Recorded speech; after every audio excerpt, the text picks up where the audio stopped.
va prier ensemble. Et quand on dit qu'on va prier, soyons connectés, soyons ensemble dans la prière. N'écoutez pas juste la prière de celui qui dirige, mais participez. Nous sommes tous enfants de Dieu. La seule différence entre vous et moi, c'est que sûrement, Dieu m'a fait la grâce de pouvoir être celui qui parle et tout le monde écoute.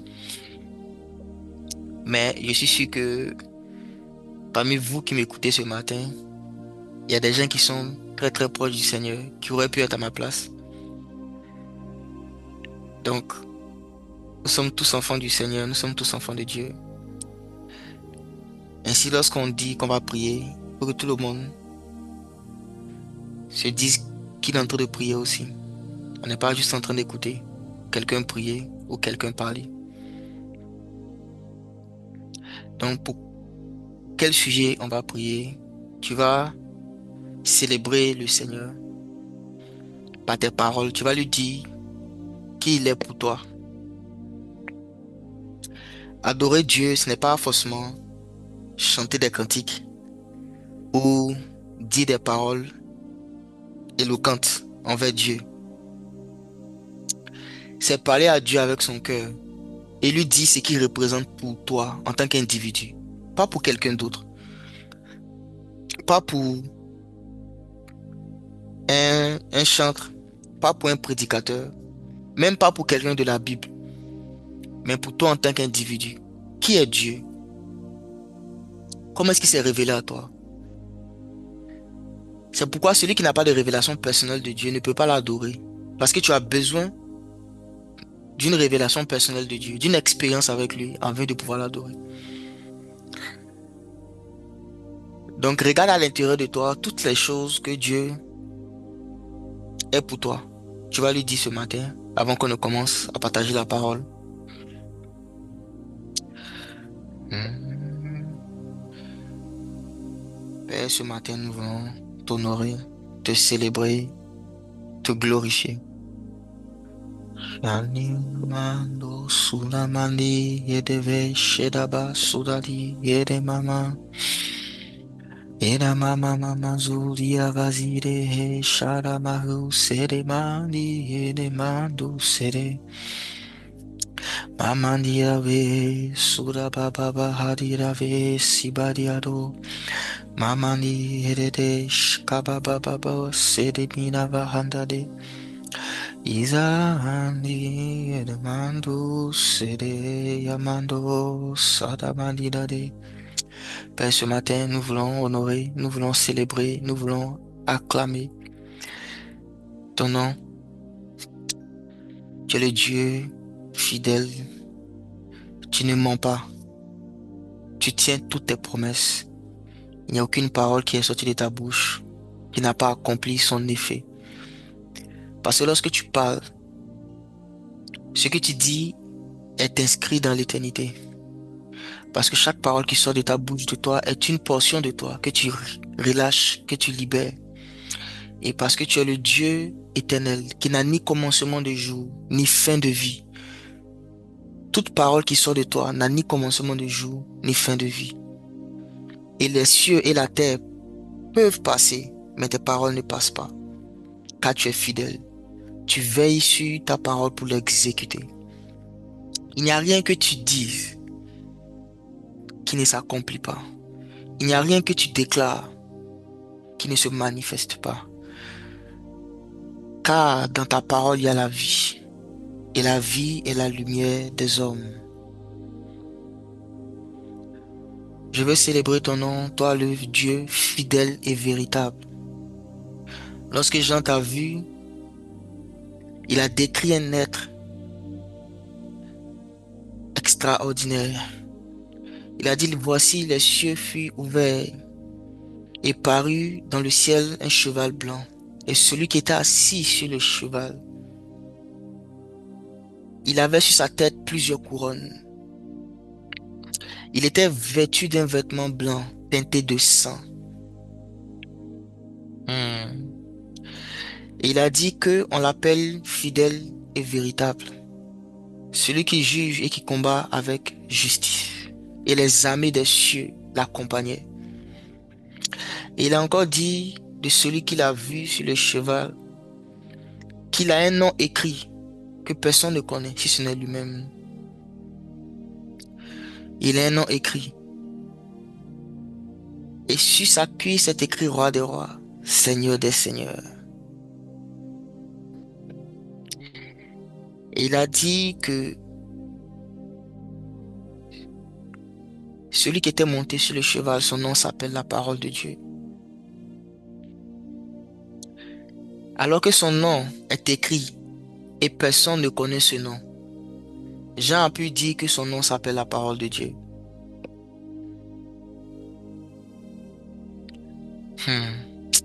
Père, nous te rendons grâce pour ta fidélité. Toi, le Dieu fidèle, fidèle et véritable. Fidèle et véritable. Toute parole, toute promesse que tu fais, tu l'accomplis. Et je veux te dire merci, car tu es fidèle. Que ton nom soit béni au nom de Jésus. Amen. Amen, amen. Que le Seigneur nous bénisse abondamment. La fidélité de Dieu, c'est l'un des aspects de lui qu'il a manifesté, qui m'a montré. Le Dieu fidèle et véritable. L'esprit de foi et de vérité, qui est l'un des 7 esprits de Dieu. Et quand tu adores Dieu par expérience et par révélation, ton adoration est profonde, parce que tes mots signifient quelque chose. Tu n'es pas juste en train de dire tu es tout pour moi, mais tu ne sais pas vraiment ce que ça veut dire. Tu n'es pas juste en train de dire tu es bon, mais tu ne sais pas vraiment ce que ça veut dire. Parce qu'il y en a qui chantent des cantiques comme ça. Tu es tout pour moi, tu es bon. C'est juste des paroles. Il n'y a pas d'expérience qui accompagne. Quand tu dis à Dieu tu es bon, il faut que dans ton cœur il y ait quelque chose qui est, comment on dit ça, de proof ou encore l'évidence de la bonté de Dieu. Quelqu'un qui expérimente la bonté de Dieu et qui dit à Dieu tu es bon, ça n'a pas la même valeur, ça n'a pas le même poids que celui qui est en train de chanter un cantique, simplement. Non. Donc l'adoration véritable, ce n'est pas dire beaucoup de choses. Dieu est trop grand. Vous voyez les anges au ciel, lorsqu'ils adorent Dieu, ils ont un seul mot à la bouche. Saint. Parce que c'est l'aspect de Dieu qu'ils ont expérimenté le plus. Tu vas jamais jamais voir des anges au ciel dire à Dieu, tu es amour, tu es miséricordieux, tu es patient. Non. Pas que Dieu n'ait pas ces choses. Mais ils ne connaissent pas Dieu sous ces aspects. Les anges ne connaissent pas Dieu comme celui qui est lent à la colère, qui est miséricordieux. Parce que parmi eux, dans leur rang, ceux qui ont péché n'ont pas expérimenté la miséricorde de Dieu. Donc, quand ils adorent Dieu, ils ne peuvent pas lui dire que tu es miséricordieux. Pas parce qu'il ne l'est pas, mais parce qu'ils n'ont pas l'expérience. Et parce qu'ils sont des gens spirituels qui comprennent les choses spirituelles, ils ne s'aventurent pas à dire des choses qu'ils ne comprennent pas. Mais malheureusement, dans notre génération, les gens chantent beaucoup de choses sur Dieu sans savoir vraiment ce qu'ils disent. Et ils ne sont pas en train d'adorer Dieu en esprit en vérité. Parce qu'adorer Dieu en esprit en vérité, ce n'est pas chanter un cantique. C'est que ce que tu es en train de dire est spirituel. Et ce que tu es en train de dire est véritable. Tu as une expérience claire de Dieu.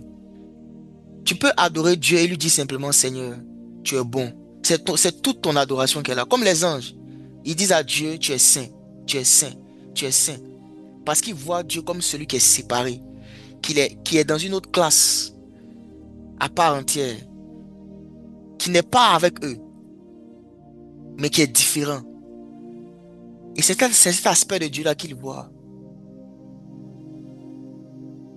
Mais la grâce que nous avons, nous qui sommes en Christ, c'est qu'on peut voir toutes les facettes de Dieu. On peut expérimenter toutes les facettes de Dieu.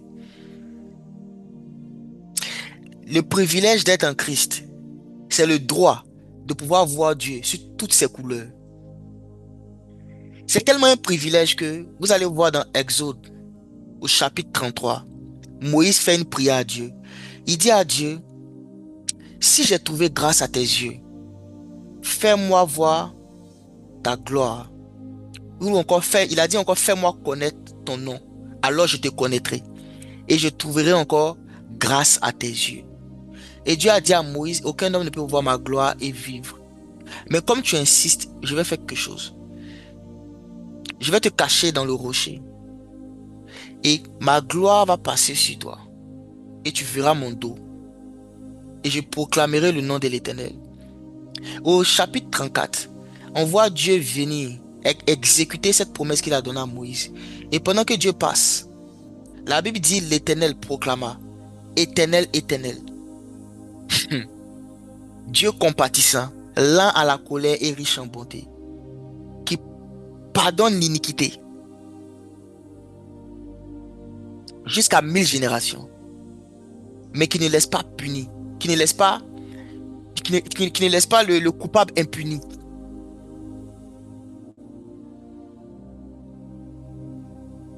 C'était l'exaucement de Moïse. Moïse a dit à Dieu, fais-moi voir ta gloire. Et la gloire de Dieu révélée à Moïse, c'est que Dieu est venu dire à Moïse que je suis miséricordieux, compatissant et lent à la colère. C'était ça, la gloire de Dieu. Ça paraît simple comme information. Dieu me dit qu'il est lent à la colère, il est miséricordieux. Pour nous, parce qu'on voit écrit dans la Bible. Mais les anges n'avaient pas cette révélation de Dieu de toute éternité. Ils ne connaissaient pas le Dieu qui est miséricordieux, compatissant. Et c'est cet aspect de Dieu que Moïse voulait voir. Il a dit, fais-moi voir ta gloire. Et parce que Moïse a vu le Dieu miséricordieux, lent à la colère, la Bible dit que Moïse est devenu l'homme le plus patient de toute la terre. Il est devenu l'homme le plus patient de toute la terre après avoir vu Dieu qui est lent à la colère. Lui aussi, il est devenu lent à la colère. C'est ça la patience. La patience, c'est la capacité à se mettre en colère lentement. Celui qui est patient, c'est quelqu'un que tu peux offenser 100 fois sans que tu le mettes en colère. Et c'est comme ça que Dieu est. Et beaucoup de gens qui m'écoutent ce matin, vous ne connaissez pas le Dieu lent à la colère. Voilà pourquoi quand vous péchez ou vous désobéissez au Saint-Esprit, vous avez l'impression qu'il est trop fâché, qu'il veut vous tuer, il veut vous envoyer en enfer. Vous ne connaissez pas le Dieu lent à la colère. Il faut beaucoup de choses pour que Dieu se mette en colère contre quelqu'un. Non, il faut beaucoup. Dieu est patient. Dieu ne se met pas en colère à la première erreur. Non. Et Moïse avait eu cette révélation de Dieu. C'est pourquoi lui-même aussi, il est devenu l'homme le plus patient de toute la terre. Et ça, c'était ça la gloire de Dieu qu'il voulait expérimenter. Et à cause de ça, il était capable d'adorer Dieu en esprit, en vérité. En esprit, en vérité. Si vous voulez adorer Dieu profondément, vous devez avoir une révélation de lui. Si vous n'avez pas de révélation particulière, vous en avez déjà une de base. Dieu en tant que le sauveur, il vous a sauvé de vos péchés. Il vous a délivré. Quand vous adorez, dites-lui, tu es mon sauveur, tu es mon rédempteur, tu es celui qui m'a racheté, tu m'as délivré des chaînes de l'enfer, tu m'as libéré du lac de feu, tu m'as libéré de mes péchés et des oppressions des démons. C'est toi qui es venu me chercher dans la prison et tu m'as fait sortir de la prison. Tu es mon libérateur. Alors que j'étais enchaîné par Satan, par les démons, par le péché, par la maladie, par le monde, tu as eu compassion de moi et tu es venu dans cette prison. Tu as pris ma place et tu m'as donné ta place. Ô Jésus, mon sauveur, mon libérateur, combien je t'aime et combien je vais t'obéir, car tu m'as libéré de mes chaînes. Tu m'as donné la liberté. Adorer Dieu en esprit en vérité, c'est adorer Dieu sur la base d'une révélation. Si dans un temps d'adoration, on chante un cantique dont vous n'avez pas l'expérience, ne vous forcez pas à chanter. Ce n'est pas une obligation. Parce que Dieu ne veut pas entendre des voix, il veut entendre un cœur. Il veut entendre une sincérité. Si dans ton cœur, tu estimes que Dieu n'est pas tout pour toi, ne lui dis pas, tu es tout pour moi, c'est du mensonge. Chante ce cantique-là s'il est vraiment tout pour toi. Et quand tu vas chanter le cantique en étant conscient que Jésus-Christ est vraiment tout pour toi, tu vas avoir une autre expérience de l'adoration.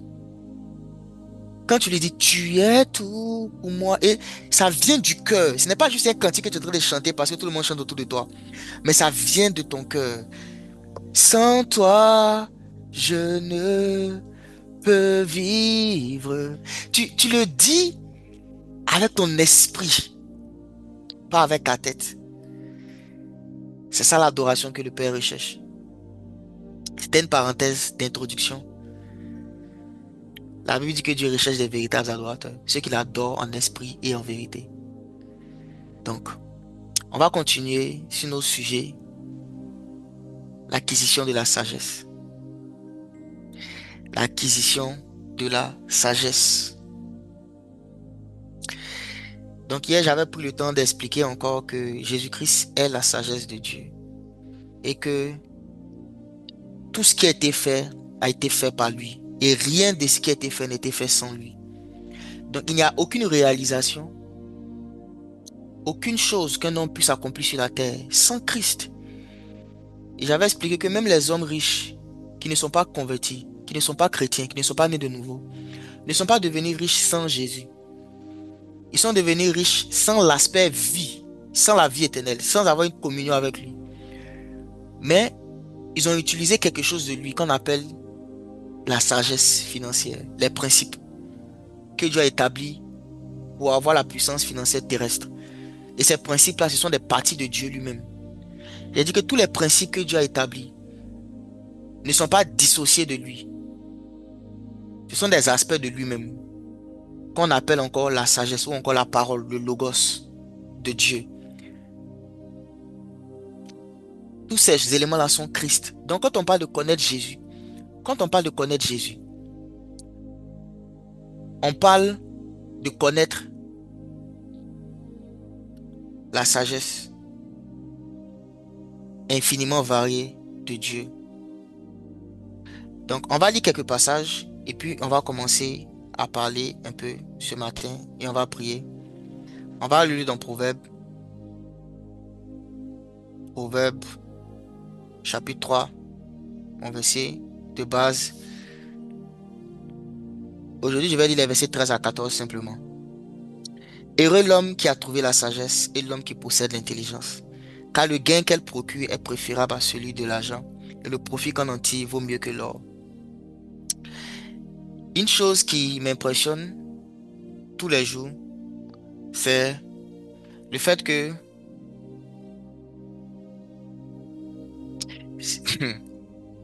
90 ou 95, je vais dire 95% des temps de prière matinale que nous faisons ici, c'est quand on commence à prier au début que le Seigneur m'inspire ce de quoi je dois parler. Et souvent, moi-même, j'apprends des choses que je ne savais pas. Ça peut paraître étonnant, mais c'est la vérité. 95% c'est quand je me connecte et quand on commence à prier que le Saint-Esprit commence à me mettre des versets à l'esprit. Donc, je peux même avoir un plan et dire, OK, je pense que je vais parler de tel sujet. Et quand j'arrive, je commence à prier. C'est comme s'il y a un téléchargement qui vient dans mon esprit.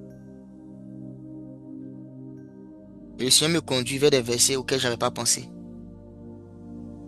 Donc, presque tous les enseignements qu'on a eu ici, c'est comme ça que ça se passe. Je n'ai jamais parlé comme ça parce que je ne trouvais pas ça forcément important. Mais là, le Seigneur me dit de le faire. Pourquoi? Parce que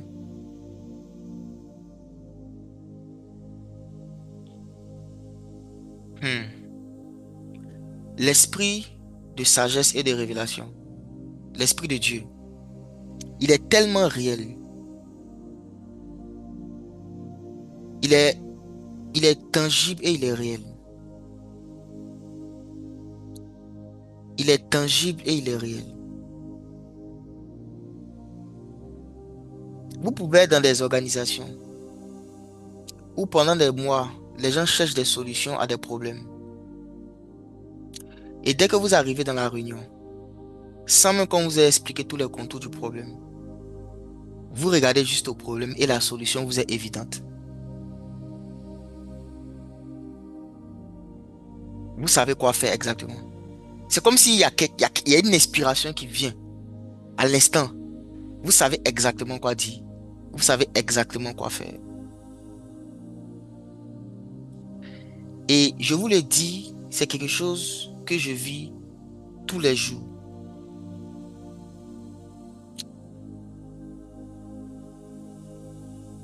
Hmm. celui qui recherche véritablement une communion avec l'esprit de sagesse et de révélation. L'esprit de sagesse et de révélation. C'est un esprit d'inspiration. Il inspire. Pas seulement dans les choses de la prédication, de la prière, de la Bible. Non. En toutes choses, il inspire. L'esprit d'inspiration. Quand Salomon nous dit que le gain qu'on tire de la sagesse est supérieur à celui de l'or, il ne ment pas. Il y a des choses qui sont plus précieuses que l'argent. Le fait de toujours savoir quoi faire. T'es jamais confus en fait. Le fait de savoir quelle décision prendre. Tu peux avoir l'argent et ne pas savoir quoi faire. Mais le fait de ne pas être confus, de savoir quelle décision prendre, dans quel chemin aller, avec qui je me marie, quelle carrière je fais, quel choix je fais aujourd'hui, quel investissement je fais, quel ami je garde, quel ami je ne garde pas. Toutes ces choses, l'esprit de sagesse et de révélation, lorsqu'on développe notre communion avec lui, il nous donne accès à ces choses. Donc ça fait partie encore des éléments qui sont dans le gain de la sagesse. La sagesse n'est pas juste un ensemble de livres que tu vas lire, un ensemble de prédications que tu vas écouter, non. Ce sont des éléments, des canaux qui peuvent nous permettre d'accéder. Mais la sagesse, c'est l'esprit de Christ. C'est l'esprit de Dieu. Donc, je vais donner un autre élément qui est le fait de connaître la sagesse de Dieu, qui est Christ. Rappelez-vous, la sagesse, c'est Jésus-Christ. Et c'est les différentes manifestations de qui il est. Le fait de connaître Christ, qu'est-ce que ça donne comme élément? Allons dans Éphésiens. On va lire un passage. On va lire deux passages dans Éphésiens. Éphésiens 1, le verset 3 d'abord. La Bible dit: béni soit Dieu, le Père de notre Seigneur Jésus-Christ, qui nous a bénis de toutes sortes de bénédictions spirituelles dans les lieux célestes. Ça, c'est Éphésiens chapitre 1.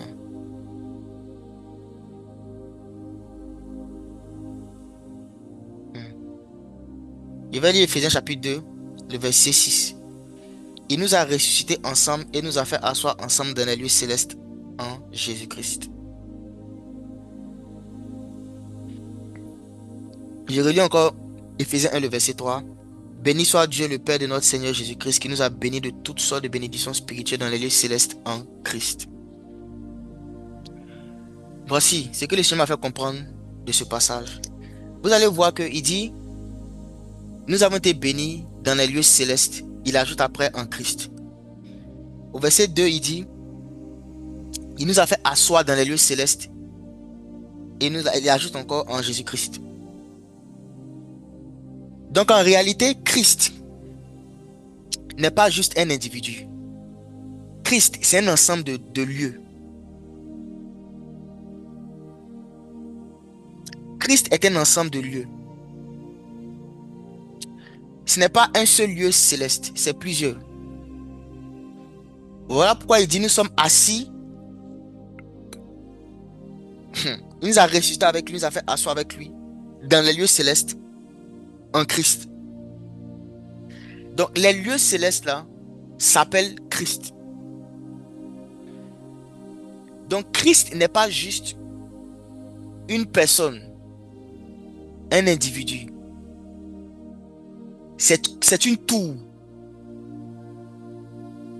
C'est un bâtiment. C'est un lieu.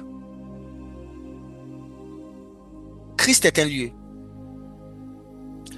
C'est pourquoi la Bible dit que si quelqu'un est en Christ, c'est un endroit. C'est une dimension. On va appeler ça comme ça, si vous voulez. Ou encore un ensemble de dimensions. Mais ce n'est pas une dimension qui est uniforme. Quand on parle d'uniformité ici, l'uniformité, c'est le fait que tout est pareil. Non. Christ est une dimension qui a plusieurs niveaux. C'est pourquoi il parle des lieux célestes. Il y a plusieurs lieux célestes. Il n'y en a pas qu'un seul. Il y a plusieurs, mais tout se trouve dans le même endroit. C'est un peu comme un bâtiment qui a plusieurs étages. Donc, il y a le rez-de-chaussée, il y a R1, R2, R3 jusqu'à peut-être R70. Christ est un lieu. Et je n'ai pas choisi 70 au hasard. Je laisse ça comme ça. Christ est un lieu où il y a plusieurs niveaux. Il y a le niveau 1 jusqu'au dernier niveau. C'est un endroit.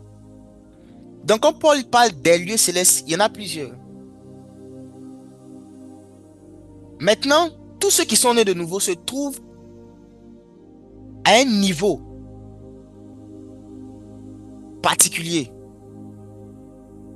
C'est pourquoi, bien vrai qu'on est tous enfants de Dieu, on n'est pas tous positionnés exactement au même endroit. On est tous en Christ. Mais en Christ, il y a des lieux célestes. Donc, on n'est pas tous exactement au même endroit. Pas du tout. Il y a des niveaux. C'est-à-dire, le même Christ, c'est un endroit, mais un endroit qui a plusieurs lieux célestes. C'est pourquoi à chaque fois, c'est au pluriel. Nous sommes assis dans les lieux. Dans les lieux. Ce n'est pas au singulier. C'est dans les lieux célestes. C'est mis au pluriel parce qu'il y en a plusieurs. Mais le plusieurs forme un. Maintenant, le niveau auquel chacun se trouve est un choix. Quelqu'un me dira, mais donc c'est Dieu qui choisit. Non, non, non, non. Ce n'est pas Dieu qui choisit. Dieu nous a tous mis en Christ. Maintenant, nous choisissons l'étage auquel nous voulons rester. C'est chacun de nous qui choisit. C'est chacun qui choisit. L'étage auquel tu veux rester dépend de toi. Personne ne va te forcer à être au niveau 100. Personne ne va te forcer à être au niveau 200. En fonction du niveau qu'il y a. J'ai dit ça comme ça. C'est un exemple que je donne. C'est chacun qui choisit. C'est Dieu qui nous fait rentrer en Christ sur la base du sang de Jésus.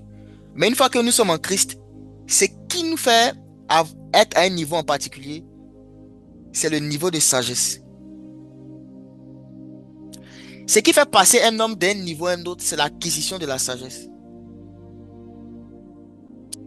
La sagesse, quand Salomon dit que le gain de la sagesse est préférable à celui de l'argent, une des manières de comprendre ça, c'est qu'il est en train de dire que c'est la sagesse qui te fait monter en grade en Christ. C'est-à-dire que tu es déjà en Christ. Mais le niveau auquel tu vas opérer dépend du niveau de sagesse que tu as atteint. Je donne un exemple. Pour ceux qui sont sceptiques à ce que j'ai dit. Dans Apocalypse 5, vous allez voir que Jean décrit une scène où il voit un trône. Et au milieu du trône, il y a un agneau qui est comme immolé. Et autour du trône, il y a 24 trônes où sont assis 24 vieillards. Et au milieu du trône encore, il y a 4 êtres vivants qui ont chacun 4 faces. Et la Bible nous dit que celui qui est assis sur le trône, il avait un livre dans la main que personne ne pouvait ouvrir. Personne ne pouvait rompre le livre. Le livre était écrit en dehors et en dedans, il était scellé de 7 sceaux. Et personne ne pouvait ouvrir le livre. Et personne ne pouvait regarder le livre. Donc, c'est assez intéressant. Jean dit personne ne peut regarder le livre, mais il peut comme lui, Jean, il arrive à regarder le livre jusqu'à le décrire. Mais il dit quand même que personne ne peut regarder le livre. Mais comment toi, Jean, tu décris le livre que personne ne peut regarder? Ça, c'est une autre question. Mais j'avance. Jean dit que personne ne peut ouvrir le livre. Et regardez ce qui se passe. Celui qui a dit que personne ne peut ouvrir le livre, ce n'était pas Jean en fait. C'était un ange. Personne ne peut ouvrir le livre et en rompre les sceaux. C'est un ange qui a crié d'une voix forte. Un ange puissant qui a crié d'une voix forte. Qui est digne d'ouvrir le livre et d'en rompre les sceaux. Et personne ne fut trouvé dans le ciel, sur la terre et sous la terre. Donc c'est l'ange qui avait crié. Et la Bible précise que l'ange était puissant. Et l'ange qui était puissant, il n'était pas parmi les 24 vieillards, ni les 4 êtres vivants. Donc il n'était pas parmi ceux qui étaient le plus proches de Dieu. Mais il était quand même un ange puissant. Maintenant, après que l'ange ait dit ça, Jean a commencé à pleurer. Dans Apocalypse chapitre 5. Il a commencé à pleurer. Il pleurait. Et pendant qu'il pleurait, l'un des vieillards vient le voir. Et il lui dit, ne pleure pas, car voici le lion de la tribu de Juda, la racine de David. Il a vaincu afin d'ouvrir le livre et d'en rompre les sceaux. Donc, regardez ce qui se passe dans le même royaume de Dieu. Il y a un ange fort et puissant qui dit que personne ne peut ouvrir le livre. Et puis il y a un vieillard qui dit non, en fait, il y a quelqu'un qui peut ouvrir le livre. La différence entre les deux, c'est quoi? C'est que le vieillard était beaucoup plus proche du trône. Il avait accès à une connaissance que l'ange n'avait pas. L'ange est puissant, il fait partie du royaume de Dieu. Mais il y a un niveau de connaissance sur Dieu qu'il n'a pas. Regardez même dans les États, les pays qui sont bien organisés. Même les militaires dans l'armée, il y a un niveau de grade que si tu n'as pas, il y a certaines informations que tu n'auras pas. Aux États-Unis, on appelle ça le clearance level. C'est-à-dire qu'il y a un niveau où on peut te déclarer apte à recevoir telle information. Tant que tu n'as pas ce grade-là, tu ne peux pas avoir l'information. Tu ne peux pas avoir. Donc, ce qui différencie les individus maintenant, c'est quoi? Le niveau de grade détermine le niveau d'information auquel tu peux avoir accès. Le grade détermine le niveau d'information. Et le vieillard, il était vieillard pas parce qu'il était vieux. C'était pas le fait qu'il est vieux qui fait qu'il est vieillard. Il est vieillard parce qu'il connaît Dieu. Si vous regardez dans 1 Jean chapitre 2, le verset 14 à 16, Jean parle des petits-enfants, des jeunes gens et des vieillards. Et il a dit par rapport aux vieillards, vous avez connu celui qui est dès le commencement. Donc la caractéristique des vieillards dans le royaume des cieux, c'est qu'ils ont une profonde connaissance de Dieu. Donc un niveau de sagesse. Rappelez-vous, la sagesse, c'est quoi? La connaissance de Christ. C'est la connaissance de Christ. Ce qui a fait qu'ils sont appelés vieillards, c'est qu'ils ont accès à des connaissances sur Jésus que les autres ne savent pas. Ils ont accès à des connaissances sur Jésus que les autres ne savent pas. Donc l'ange fort et puissant, il est fort et puissant, oui. Mais il y a des choses sur Jésus qu'ils ne connaissaient pas. Comme le fait qu'il est le lion de la tribu de Juda. Il est la racine de David. Et que lui, il peut ouvrir le livre. Et on rompt les sceaux. C'est le vieillard qui savait ça. Pas l'ange. C'était le vieillard. Ça veut dire que le vieillard était à un niveau d'information auquel l'ange n'était pas. C'est pourquoi dans le royaume des cieux, quelqu'un peut te dire aujourd'hui, telle chose est fausse. Et puis demain, 2, 3 ans après, la même personne vient te dire, non, en fait, c'était pas faux, c'est vrai. Et puis tu te dis, mais ce gars, il est confus. Il est confus, il ne sait pas ce qu'il dit. Il est embrouillé. Ce n'est pas toujours le cas. C'est il a gradué, il est monté en grade. Donc, il a eu accès à des informations auxquelles il n'avait pas accès avant. Donc, comme il a eu accès à de nouvelles informations, sa mentalité a été renouvelée. Je fais une petite parenthèse encore. Quand j'étais au primaire, au CM2 précisément, il y a un tonton qui m'a demandé une fois de faire l'opération 1-2 au primaire. Et il m'a dit 1-2 égale à quoi? Et je l'ai regardé, je lui ai dit c'est impossible de faire ça. Que c'est pas possible de faire 1-2 puisque 2 est plus grand que 1. Comment tu fais 1-2? Et il se moquait de moi. Et je discutais avec lui, il dit non, non, non, non, non, non, non, que tu te trompes. Toi, tu connais pas, tu connais pas les mathématiques. Comment tu fais 1-2? Parce que 2 est plus grand. Normalement, tu dois faire 2-1. Tu peux pas faire 1-2. Et j'étais virulent dans mes propos. Il dit non, il se trompe en fait. Qu'on peut prendre une calculatrice, on va vérifier. Et il se moquait de moi. Il rigolait. Je ne comprenais pas pourquoi il rigolait. Parce que je me disais que comment tu peux ne pas voir que tu fais une erreur de faire 1-2? Et il m'a juste dit que tu vas comprendre un jour ce que j'ai dit. Un an après, je vais en sixième. Et on fait un cours, on nous apprend ce qu'on appelle les nombres relatifs. Des nombres qui peuvent avoir des signes, plus ou moins. Et je me rends compte que dans ce nouvel ensemble qu'on définit, l'ensemble des nombres relatifs, on peut effectivement faire l'opération 1-2.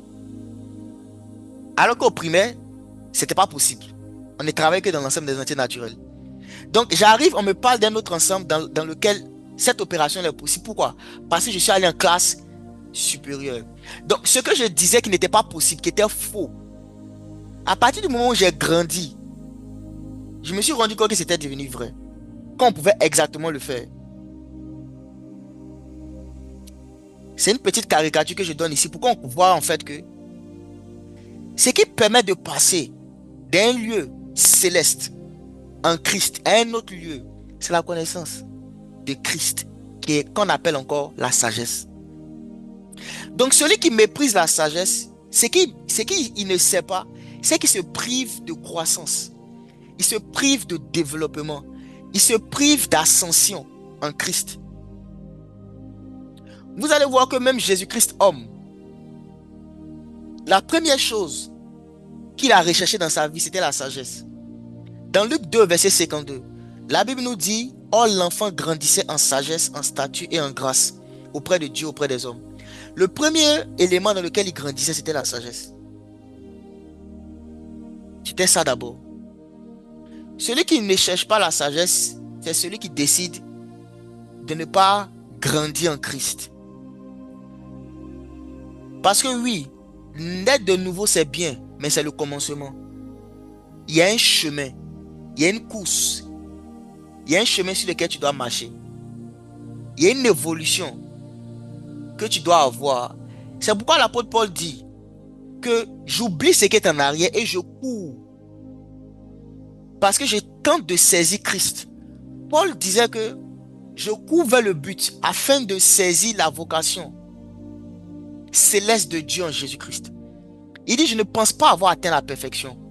Je ne pense pas. Malgré le niveau de connaissance que Paul avait, Paul disait qu'il continuait de chercher la connaissance de Christ. C'était ça la raison pour laquelle il courait. Il ne marchait même pas. Lui, il courait. Et la connaissance de Christ, c'est ça la sagesse. Connaître Jésus, c'est ça la sagesse.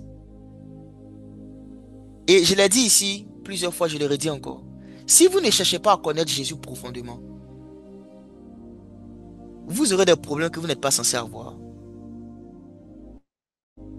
Le niveau de connaissance de Christ que vous allez accumuler va déterminer le niveau, l'étage ou l'escalier auquel vous allez être dans les lieux célestes. Le niveau auquel vous allez être dans les lieux célestes est déterminé par quoi? Par le niveau de connaissance de Christ que vous cherchez à accumuler. Plus tu vas accumuler la connaissance de Jésus, tu vas la garder à l'intérieur de toi. Sache que tu es en train de monter. C'est ce qui te fait monter. Il n'y a rien d'autre. Quand tu vas prier, tu vas jeûner. Ce que tu recherches là, c'est la connaissance de Christ. Dans la prière, dans le jeûne, c'est ça qui t'intéresse. Si tu jeûnes et que tu pries sans intention d'accéder à une connaissance de Christ que tu n'avais pas, ton jeûne et ta prière ne vont pas t'emmener bien loin. Tu pourras peut-être avoir un exaucement ici, mais ça va pas te faire monter. Quelle est la connaissance de Jésus que tu connais, que tu as? Quelle est la connaissance de Christ que tu as? La Bible dit, oh la vie éternelle, c'est qu'ils te connaissent toi, le seul vrai Dieu et celui que tu as envoyé Jésus. Je donne un passage dans Pierre pour démontrer encore ce que je viens de dire. 2 Pierre chapitre 1.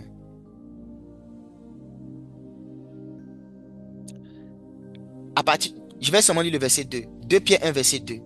Regardez ce que l'apôtre Pierre nous dit. Que la grâce et la paix vous soient multipliées par la connaissance de Dieu et de Jésus, notre Seigneur. L'apôtre Pierre dit que la paix et la grâce, qui sont deux choses dont on a besoin, ce sont des quantités finies qui peuvent se multiplier. Donc quelqu'un peut avoir paix 5, grâce 3, et un autre à paix 15, grâce 20. Et Pierre dit que tu peux multiplier. Donc toi qui as un niveau de grâce qui est 5, tu peux passer à 15, tu peux passer à 75, tu peux passer à 225, tu peux multiplier le niveau de paix, le niveau de grâce que tu as. C'est ce qu'il dit dans la parole ici, que la grâce et la paix vous soient multipliées. Donc on multiplie quelque chose qui est multipliable. Mais il explique par le moyen par lequel c'est fait. Et ce qu'il appelle ici multiplier, c'est ça en fait, monter en grade dans les lieux célestes. Parce que plus tu montes en grade, plus le niveau de paix et de grâce que tu expérimentes est multiplié. Donc il dit que le moyen par lequel tu fais ça, c'est par la connaissance de Dieu et de notre Seigneur Jésus. C'est le moyen. C'est le moyen par lequel tu multiplies. Hmm. C'est le moyen par lequel tu multiplies la grâce. C'est pour ça que Moïse a dit à Dieu, si j'ai trouvé grâce à tes yeux, fais-moi voir ta gloire, fais-moi te connaître profondément afin que je trouve encore grâce à tes yeux. En d'autres termes, le niveau de grâce que moi, Moïse, j'ai, je trouve que c'est insuffisant. Je veux que ce soit multiplié. Pour que ce soit multiplié, fais-moi voir ta gloire. Fais-moi te connaître d'une manière que je ne te connaissais pas pour que le niveau de grâce soit multiplié. Et j'ai expliqué tout à l'heure comment Dieu a exaucé Moïse. En lui parlant de lui en tant que le Dieu lent la colère. Le Dieu miséricordieux. Le Dieu lent la colère. C'est comme ça qu'il a augmenté le niveau de grâce que Moïse avait.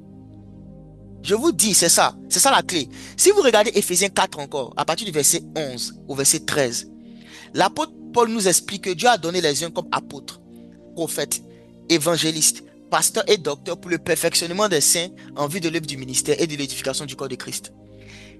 Jusqu'à ce que nous soyons tous parvenus à l'unité de la foi et à la connaissance du Fils de Dieu. Donc en réalité, tous les ministères de la parole et de la prédication ne nous ont pas été donnés pour régler nos problèmes. Ne nous ont pas été donnés pour prier pour nous, pour organiser nos mariages, pour nous visiter. C'est pas ça le but. Le but, c'est la connaissance du Fils de Dieu. Maintenant, pour nous emmener là-bas, ils vont faire toutes ces choses. Mais il ne faudrait pas perdre de vue l'objectif final. L'objectif final, c'est que tous parviennent à l'unité de la foi et à la connaissance du Fils de Dieu. C'est là-bas qu'on part. C'est ça le but final. La vie éternelle, c'est qu'ils te connaissent, toi, le seul vrai Dieu. Et cette connaissance du Fils de Dieu, c'est ce qu'on appelle la sagesse. C'est pourquoi le roi Salomon dit que le gain de la sagesse est supérieur à celui de l'or. Le gain de la connaissance de Dieu, si je vais reformuler ce qu'il a dit, est supérieur à l'or et à l'argent. Est-ce que tu fais de ça un objectif de connaître Dieu? La Bible dit que ceux du peuple qui connaîtront le Dieu agiront avec fermeté, ils accompliront des exploits. Il a dit, mon peuple est détruit parce qu'il lui manque la connaissance. Parce que tu as rejeté ma connaissance. Le peuple de Dieu n'est pas détruit. J'ai fait une vidéo, aujourd'hui j'ai enregistré une vidéo que je vais publier sur mes pages réseaux sociaux, sur le diable. Pourquoi est-ce que Dieu n'a pas encore détruit Satan? Parce que Satan, c'est pas une menace. Hein. C'est nous qui pensons que Satan est un problème. Satan, c'est pas un problème. Dans la vidéo, j'ai pris le temps d'expliquer ça. Il n'est pas un problème. Le véritable problème des enfants de Dieu, c'est l'ignorance de qui Dieu est. Et ils n'ont pas à cœur de chercher à connaître Dieu. Parce qu'il y a une impression de on connaît Dieu déjà. Cette impression-là prouve même que tu ne le connais pas. Cette impression, cette sensation de mais bon, Jésus, on sait, Jésus c'est le Fils de Dieu, les morts à la croix, c'est fini, c'est bon. Cette impression que tu as là, c'est ça qui est la cause de tes problèmes. Parce que tu ne vas pas dans la Bible dans le but de comprendre qui est ce Jésus. Parce que quand tu vas connaître qui il est, hier j'ai donné l'exemple de Jésus-Christ en tant que le Rapha. Quand tu vas connaître le Rapha, cet aspect de lui, la guérison, Jésus-Christ la guérison. J'ai dit que pour lui, il n'y a aucune différence entre mal de tête et cancer. C'est nous qui avons mis des noms compliqués pour nous fatiguer. On a mis des noms compliqués pour nous fatiguer nous-mêmes. Mais pour lui, il n'y a aucune différence. Si tu connais Jésus-Christ comme la porte, il a dit je suis la porte. Celui qui entre par moi reçoit la vie. La porte. La porte veut dire que il n'y a aucun endroit dans lequel tu ne peux rentrer quand tu as la porte avec toi. Il n'a pas dit je suis la porte de quelque chose de spécifique. Non, il a dit je suis la porte. Ça veut dire que partout où tu veux rentrer, Jésus-Christ peut t'introduire là-bas. Il est la porte. Donc il n'y a aucun endroit, il n'y a aucun lieu où je veux rentrer et qui est conforme à la volonté de Dieu pour moi, où je ne peux pas rentrer. Parce qu'il est la porte. Donc à partir du moment où je suis en communion avec lui, c'est dans quel endroit je ne peux pas rentrer? La seule limite que j'ai, c'est Seigneur, est-ce que c'est ta volonté? Est-ce que c'est ce que tu veux pour moi? C'est ma seule limite. Parce qu'il est la porte. La Bible dit qu'il est le chemin ou encore la formule. Quand on dit que Jésus-Christ est la formule, ça veut dire qu'en lui, je peux trouver des manières de résoudre des problèmes. Exemple, si je manque, je suis dans un manque, je n'ai pas assez. Il m'a montré, lui étant la formule, il m'a montré comment je peux avoir la multiplication. Il prend le manque et il rend grâce. Il prend le peu et il rend grâce. Et après avoir fini de rendre grâce, il donne le pain aux disciples. Et le pain se multiplie. Ce qu'il venait de faire là, c'était une formule. Beaucoup de gens voient ça comme une histoire de la Bible. Non, c'est une formule qu'il t'a donnée. Pour te dire que le jour où tu manques de nourriture, où il n'y en a pas assez, le peu qui est là, prends et rends grâce. Ne te plains pas. Ne te lamente pas. Ne te plains pas. Rends grâce. C'est une formule.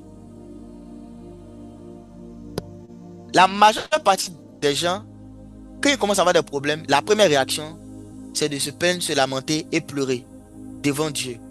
Mais Jésus-Christ, la formule, ce n'est pas ce qu'il a fait. Jésus-Christ, le chemin, ce n'est pas ce qu'il a fait. Il a pris les 5 pains et les 2 poissons, une multitude d'individus. Il leva les yeux au ciel. Il rendit grâce. Il dit merci. Et puis maintenant, il a partagé. Je vous donne juste des exemples comme ça ici et là. C'est des choses qu'on peut prendre même des heures. On peut prendre juste un élément de qui est Christ et puis prendre des jours. Juste étudier ça. Mais si vous prenez Jésus-Christ en tant que le fidèle, le témoin fidèle, le témoin, juste connaître Jésus comme le témoin fidèle, ça peut résoudre tous tes problèmes. Parce que le témoin fidèle, c'est celui qui ne ment jamais. Un témoin, c'est quelqu'un qui vient témoigner lors d'une affaire. Quand on a besoin de preuves d'un événement dans une action de justice, on appelle un témoin. Maintenant, ton Jésus-Christ s'appelle le témoin fidèle. Ça veut dire que lui, son témoignage est toujours vrai. Il ne va jamais mentir. Donc tout ce qu'il dit est vrai. Donc quelqu'un qui dit qu'il s'appelle le témoin fidèle et qui te regarde dans les yeux et il te dit, voici, je t'ai donné le pouvoir de marcher sur les serpents, les scorpions, sur toute la puissance de l'ennemi et rien ne pourra te nuire. Si tu savais vraiment qu'il était le témoin fidèle, tu n'allais jamais douter de cette parole. Tu n'allais jamais douter de ça. Tu n'allais jamais te voir en dessous des sorciers, des démons, de Satan. Jamais. Parce qu'il t'a déjà mis au-dessus d'eux. Et comme il est le témoin fidèle, c'est même pas par rapport à toi, en tant que, parce que tu as posé des bonnes actions. Donc non, ça n'a rien à voir avec toi. Ça a à voir avec celui qui a parlé, qui s'appelle le témoin fidèle. Il ne peut pas mentir. Il ne peut pas mentir. Cette conscience de Jésus ne peut pas mentir. Donc ce qu'il a dit est vrai. Si tu acceptes ça dans ton cœur, il n'y a plus aucun démon qui va t'embrouiller. Parce que Jésus a dit qu'ils ne peuvent pas te nuire. Et il t'a donné le pouvoir de marcher sur eux. Il t'a donné le pouvoir de marcher. Ça veut dire qu'ils sont en dessous de toi, en dessous de toi, en dessous.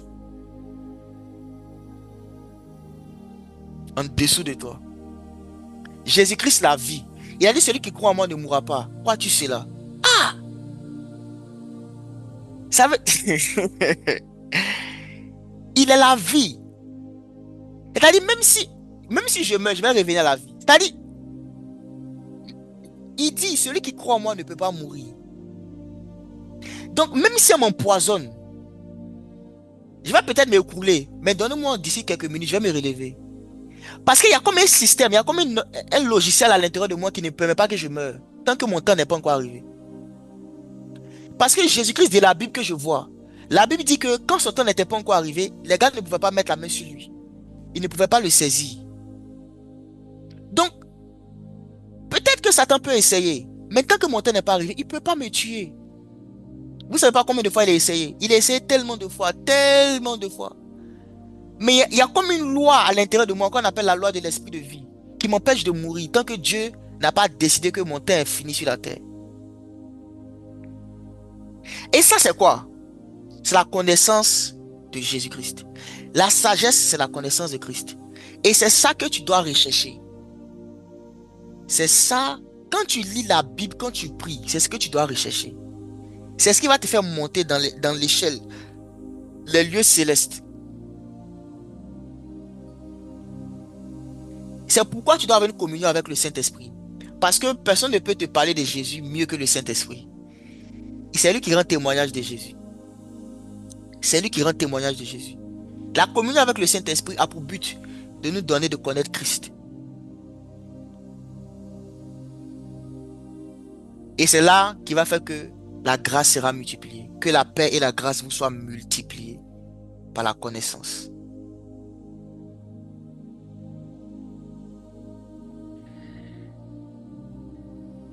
Maintenant, comment on fait ça?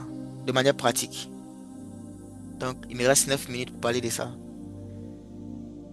J'espère que pendant ces 2 jours-là, j'ai réussi à vous motiver sur le fait que prendre la décision de connaître Jésus sérieusement, c'est ce qui va changer ta vie. Ça va changer ta vie. Ça va changer ta vie. Si tu savais qui il était, le Tout-Puissant.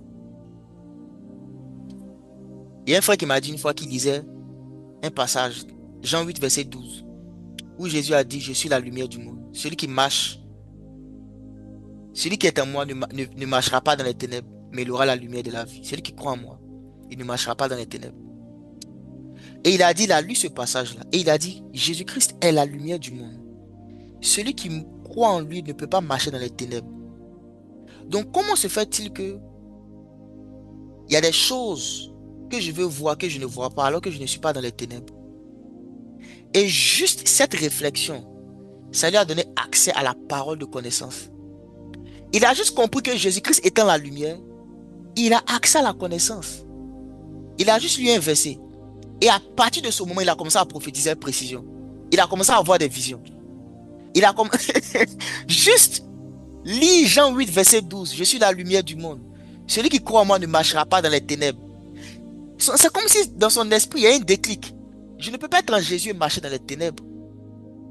Paf, il a commencé à donner des paroles de connaissance aux gens. Avec ce verset, avec cette révélation. Avec cette révélation. Il y a des gens qui ont lu Hébreux 13, 8. Jésus-Christ est le même hier, aujourd'hui, éternellement.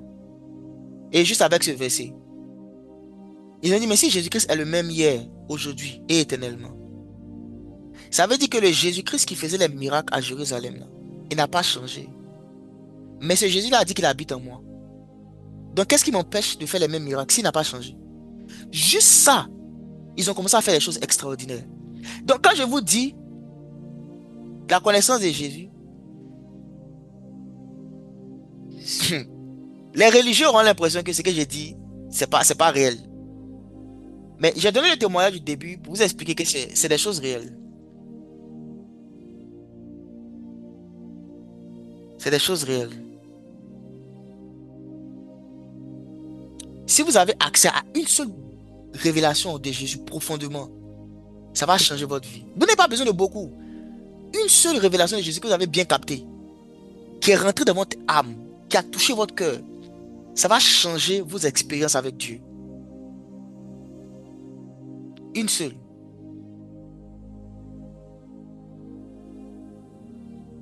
Il y avait un homme de Dieu qui s'appelait Smith Wigglesworth. C'était un homme de Dieu puissant que Dieu a utilisé pour apporter le réveil dans les années 1900. Et cet homme-là, il était puissamment utilisé par Dieu dans la guérison des malades. Il avait un seul verset. De Exode chapitre 15. Je suis le Dieu qui guérit. Je suis le Dieu qui te guérit. Il a eu cette révélation. Je suis le Dieu qui te guérit. La révélation de Rapha. Je suis Yahweh Rapha. Juste ça. Juste ça. Je suis Yahweh Rapha. C'était son verset qui est là. Je suis Yahweh Rapha. Donc il se réveille le matin. Il médite dessus. Je suis Yahweh Rapha. Je suis Yahweh Rapha. Le soir. Je suis Yahweh Rapha. Je suis Yahweh Rapha. Le lendemain. Je suis Yahweh Rapha. Donc, il est tellement saturé dans sa mentalité de cette compréhension de Dieu que quand il voit un malade, il ne conçoit même pas que tu sois malade en fait. Il ne conçoit pas. Comment tu as fait pour tomber malade? Il ne conçoit même pas. Parce qu'il était saturé de la compréhension, de la révélation de Jésus. De Jésus. Donc, comment on acquiert la sagesse ou comment encore on acquiert la connaissance de Dieu? Je vais juste donner un élément ici. Dans la semaine qui vient, on va continuer. Je vais juste donner un élément ce matin, puis on va s'arrêter. Vous savez, dans Jean 14, le Seigneur a dit quelque chose de simple à ses disciples. Il a dit, celui qui m'aime, il gardera ma parole. Jean 14, verset 21. C'est le dernier verset qu'on va lire. Et puis après ça, on va commenter un peu et prier. Jean 14, verset 21. Donc, on est toujours dans Proverbe. Hein. C'est ce qu'on avait dit depuis Proverbe là-bas. L'acquisition de la sagesse. C'est le développement qu'on est en train de faire actuellement. Donc, ne perdez pas ça de vue. Il dit, celui qui a mes commandements et qui les garde, c'est celui qui m'aime. Et celui qui m'aime sera aimé de mon Père. Je l'aimerai et je me ferai connaître à lui. Celui qui a mes commandements et qui les garde, c'est celui qui m'aime. Et celui qui m'aime sera aimé de mon Père. Je l'aimerai et je me ferai connaître à lui. Comment connaître Jésus? Il faut qu'il se révèle à toi.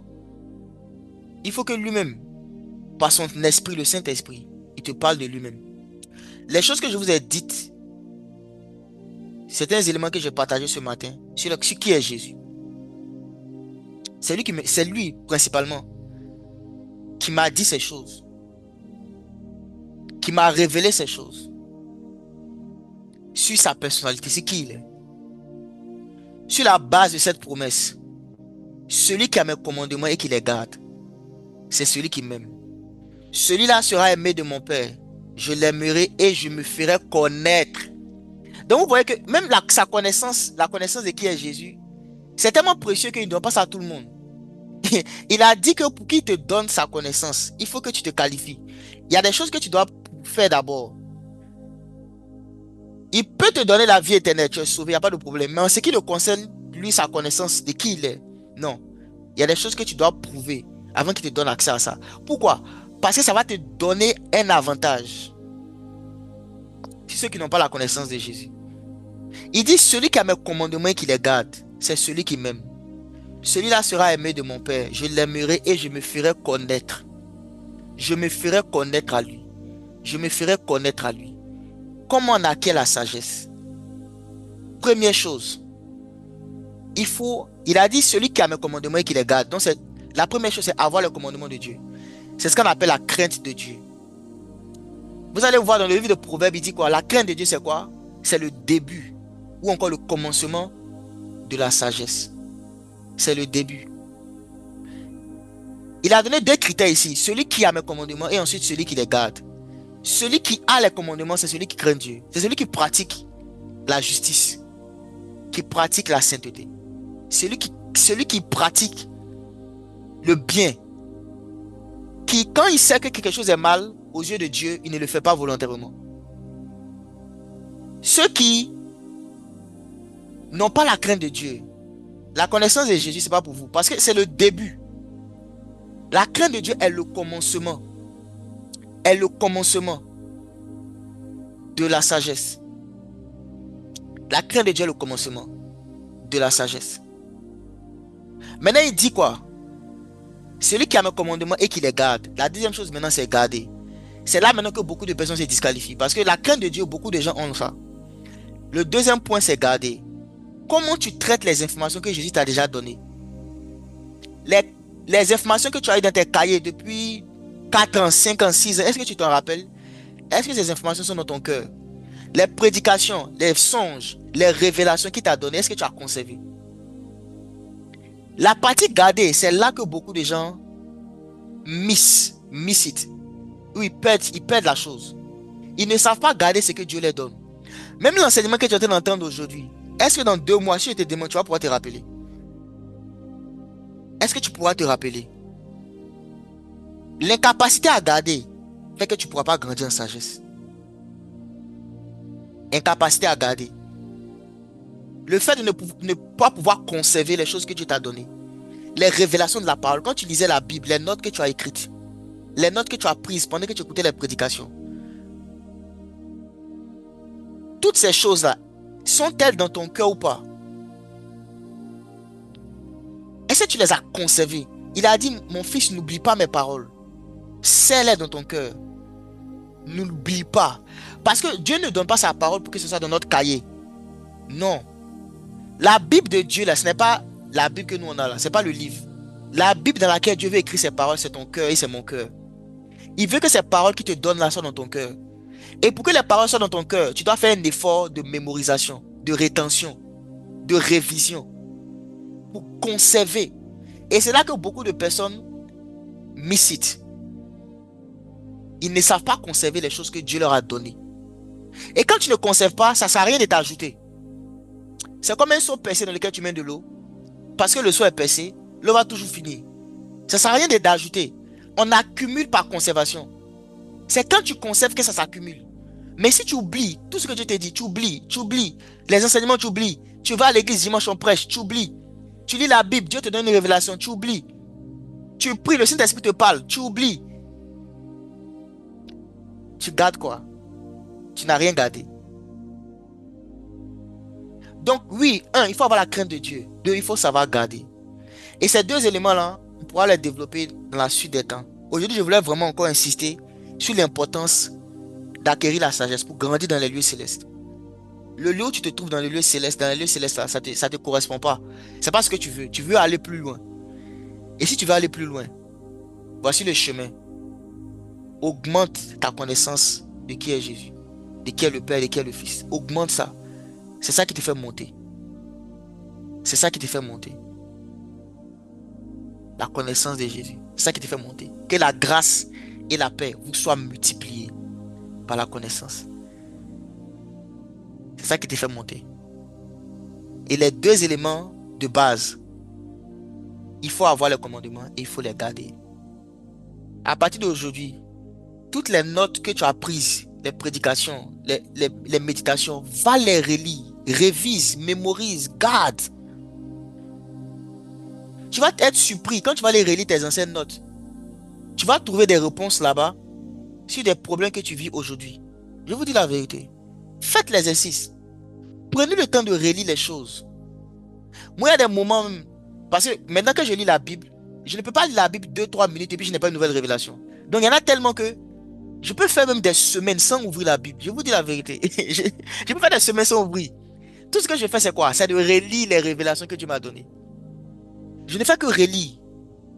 Parce que si je vais ouvrir la Bible, je vais avoir de nouvelles révélations et les anciennes, je n'aurai pas pu garder. Et parce que je connais le principe, Jésus a dit que à celui qui a, on ajoutera. Il sera dans l'abondance. Mais à celui qui n'a pas, on va lui ôter même ce qu'il a. Je sais que si je ne conserve pas les choses que Dieu m'a données, même les choses que je pensais avoir vont partir. Et je comprends aussi que la parole de Dieu, ce n'est pas seulement la Bible, c'est la révélation. Ce sont les révélations que tu as là, c'est ça vraiment la parole. Donc, je peux passer des semaines juste à relire mes notes. À relire les prédications, les notes. Je relis. Pour que ça reste à l'intérieur de moi. Parce que ce n'est pas parce que tu as entendu une fois, ni même 2 fois, ni même 3 fois, que tu as compris. Ou bien que tu as gardé. Ou bien que tu connais la chose. Non. Tu connais la chose lorsque tu l'as répété longtemps. C'est quand tu as répété longtemps. C'est pour ça on parle de méditer jour et nuit. Tu médites jour et nuit. C'est quand tu as répété longtemps quelque chose que tu connais. Une fois avant entendu ça, une fois là, ça ne veut pas dire que tu connais. Pas du tout. Ça demande un travail. C'est ce travail que beaucoup de gens ne veulent pas faire. Mais malheureusement, c'est le chemin. Est-ce que j'appelle le cours d'acquisition de la sagesse? C'est le chemin. Et en réalité, ce n'est pas difficile. Parce que voici une chose. Je termine avec ça. Le temps est déjà avancé. Quand vous prenez la nourriture physique et que vous mangez, supposons que tu as très faim, tu prends la tchéké, le poulet, la tchéké, le poisson, ou bien du riz, tu commences à manger. Qu'est-ce qui se passe? Au fur et à mesure que tu manges, tu as de moins en moins faim. Ta faim est au top avant de commencer à manger. C'est au niveau maximum. Mais au fur et à mesure que tu manges, le niveau de faim diminue. Le niveau de faim diminue. Le niveau de faim diminue. Parce que tu es en train de manger. Tu es en train de manger.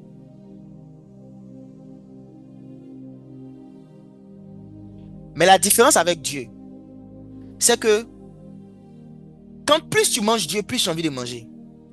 La nourriture physique, plus tu manges, moins tu as envie de manger. Parce que tu te sens rassasié. Mais Dieu, plus tu le manges, plus tu as faim de Dieu. Et moins tu le manges, moins tu as faim de lui. C'est pourquoi celui qui ne s'approche pas de Dieu son désir de s'approcher de Dieu va devenir de ne pas s'approcher de Dieu va devenir de plus grand, de plus en plus grand. Parce que moins tu t'approches de Dieu, moins tu as envie de t'approcher de lui. Mais plus tu t'approches de Dieu, plus tu as envie de t'approcher de lui. Plus tu manges la parole, plus tu as envie de manger. C'est comme ça que les choses fonctionnent. C'est comme ça que les choses fonctionnent. Donc, les choses que Dieu t'a enseignées là, il veut que tu les gardes d'abord avant d'aspirer aux nouvelles choses. Commence par garder. Commence par garder ce que Dieu t'a donné. Commence par garder. Et bien entendu, celui qui n'a pas la crainte de Dieu n'est même pas qualifié pour tout ce que je viens de dire. Parce que c'est le début. C'est le début. C'est le commencement. La crainte de Dieu est le commencement de la sagesse. La haine du mal. La crainte de Dieu, ce n'est pas la perfection. Ça ne veut pas dire que tu vas jamais commettre d'erreur. Ça veut dire que tu as la haine de tout ce qui est péché. Tout ce qui est le mal là, tu n'aimes pas. Donc tu te livres pas à ça volontairement. C'est ça la crainte de Dieu. Donc sur ce, on va s'arrêter là, on va prier. On va prier. Tu vas demander au Seigneur de t'aider, le Saint-Esprit de t'aider à connaître Jésus. Il y a un cantique qu'une sœur avait reçu il y a quelques années, mais on n'a pas vraiment la version enregistrée. Si peut-être qu'elle est connectée, qu'elle m'écoute, mais si quelqu'un la connaît, il peut lui dire de le faire. Le cantique dit, Saint-Esprit, je veux connaître Jésus. Je veux connaître Jésus, car il est trop profond. Saint-Esprit, je veux connaître Jésus. C'est ça le cantique. Je veux connaître Jésus, car il est trop profond.